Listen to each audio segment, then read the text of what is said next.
Good morning বন্ধুরা, তোমরা কেমন আছো? নিশ্চয়ই ভালো আছো। সবাই ভালো থাকো, সুস্থ থাকো। আমিও ভালো আছি তোমার আশীর্বাদে। চলো আজকে তোমাদের সাথে একটা রেসিপি শেয়ার করব, ওটা দেখতে থাকো। কেউ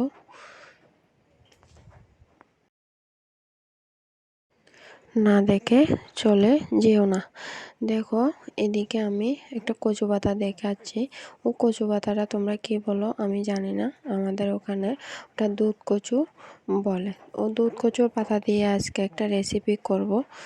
ওটা প্রথমে আমি কচু পাতাকে তুলে নিয়ে ধুয়ে ভালো করে, তারপরে ওটাতে শুটকি মাছ, পেঁয়াজ, রসুন, তারপরে লঙ্কা দিয়ে আগে এটি ভেজে নেব কড়ার মধ্যে দিয়ে, একটু তেল দিয়ে।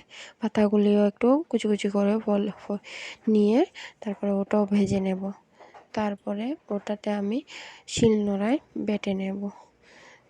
তারপরে একটু কাঁচা পেঁয়াজ দিয়ে মেখে তৈরি করে নেব। ওটা তোমাদের যদি ভালো লাগে তাহলে লাইক, কমেন্ট, শেয়ার করে দিও। আমার রেসিপিগুলি তোমাদের কাছে কেমন লাগে আমাকে একটু কমেন্টে বলো।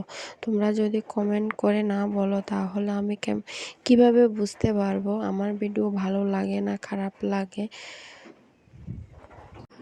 তবে হ্যাঁ, এটা কিন্তু গরম ভাতের সাথে খেতে কিন্তু দুর্দান্ত লাগে। আমি কিন্তু ওটা প্রায় সময় বাড়িতে বানিয়ে সবাইকে দিই। গরম ভাতের সাথে নাকি খেতে বলে অনেক ভালো লাগে। আর বন্ধুরা, তোমাদের সাথে একটা কথা শেয়ার করছি। আমি বন্যা যেভাবে মানুষের ক্ষতি করে দিয়েছে, আমি ভগবানের কাছে প্রার্থনা করি মানুষ যাতে সবাই ভালো থাকে, সুস্থ থাকে। এটাই ভগবানের কাছে চাওয়া, আমার আর কিছু চাওয়া নেই। আর তোমাদের যদি আমার রেসিপি ভালো লেগে থাকে তাহলে লাইক কমেন্ট করো। তোমরা যদি লাইক কমেন্ট নাই করো তাহলে আমি কিভাবে বুঝতে পারবো যে আমার ভিডিও তোমাদের কাছে ভালো লাগে। আমার ভিডিওতে লাইক কমেন্ট শেয়ার করে দিও, তাহলে বুঝতে পারবো যে আমার ভিডিও তোমাদের কাছে ভালো লাগে।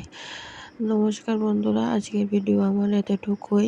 সবাই ভালো থাকো, সুস্থ থাকো।